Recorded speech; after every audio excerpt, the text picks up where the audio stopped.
So picture this, I'm in front of a room and I'm talking to a group of business owners about the third discipline, tracking. The tracking discipline from my book 5+1, which is the 5 business disciplines and the 1 master skill, the thing that all entrepreneurs need to understand to be successful. And I'm talking about numbers, and I start using the word P&L, right, for profit and loss statement. P&L, P&L. We start talking about all the numbers to track in business.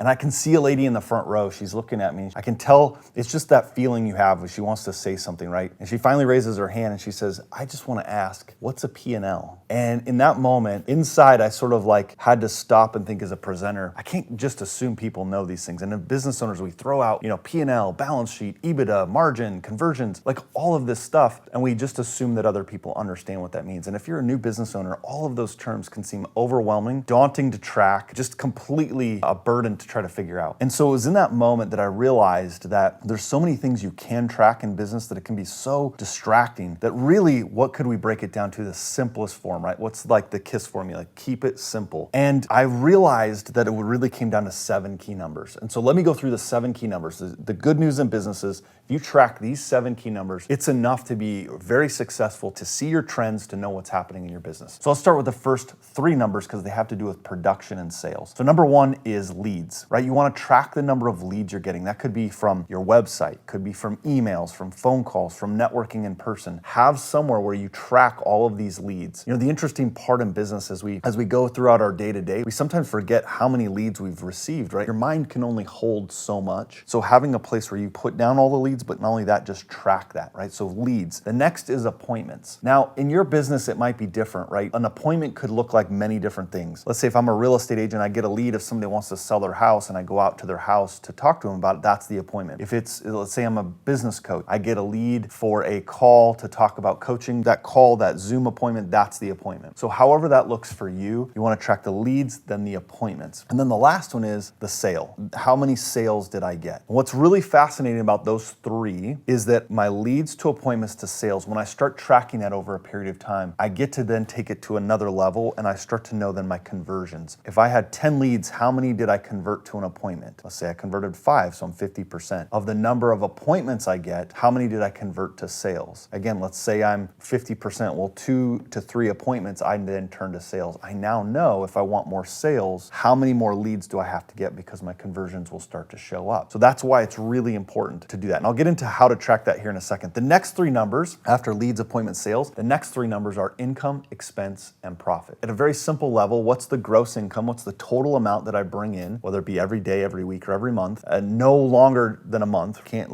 just do it once a quarter. I need to know at the longest how much income did I bring in this month. And very simply, and I'll give you some tools you can use, but you want to track the income, then what am I spending each month? And then hopefully I've spent less than I brought in so that I have profit. And there's some great things that you can do to increase profit, which I talk about in other videos. But for purposes of this, it's income, expense, profit. Then the last number 7 of the 7 key numbers to track, which is probably one of the most important because you have productivity, then you have financials, and then the 7th key number really stands by itself. And that is the number of people in your database. And I always get asked, why track that number? Why is that so important? There's a really fascinating thing when you start to track this over time. When you look at the number of people in your database and you look at your total profit or your total sales, those financial numbers, either way, you can start to determine that each person in your database, there's a dollar amount attached to them. So if my profit was $1,000 or $10,000 and I have, 200 people in my database, whether they've bought from me or not, I now have a financial number attached. If I want to increase my total profit, I need to increase the total number of people in my database. Those are kind of the things that you get to see happen, but only if you're tracking. Now, let me give you some tools to do that make it really simple and really easy. Your leads, appointments, and sales can be tracked in a database, right? A CRM, a contact relationship manager. There's several out there you can use. You can use High Five, you can use Pipedrive. These are all platforms that you can track the lead. As it comes in, boom, I put a lead in. So yesterday I was doing some sales process. So if I got a new lead, I put it in the CRM. When I set the appointment, I move it from a lead to an appointment stage. And when I have a sale, I move it to a sales stage. And I can track that really simply. I can pull reports and it keeps track of that very easily. From the income, expense, and profit. If you're a new business starting up, you can use things like QuickBooks, but one of the things that I've used for a number of years, because I think it's really easy, it connects right to my bank, I use a platform called Freshbooks. I like it because just like the user interface, it's really simple to use and it shows me simple basic reporting out of there. But I can get my income, my expense, and my profit,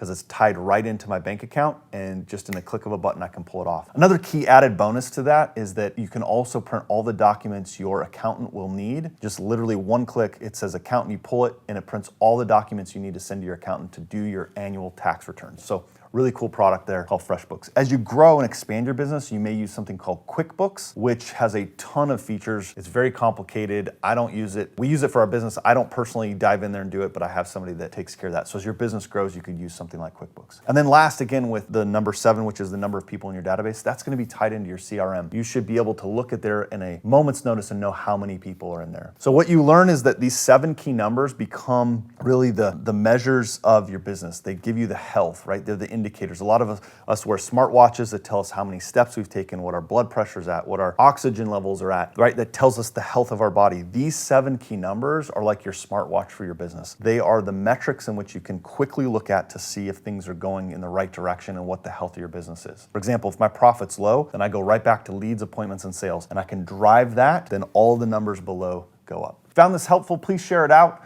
Share it with somebody who's starting their business, because you can take a lot of time and get overwhelmed and feel a burden of all the things I have to track, especially as it comes to tax time. Here's all the things I need to deliver to my accountant. But if you really just track these 7 key numbers, this is the framework to track and grow a successful business.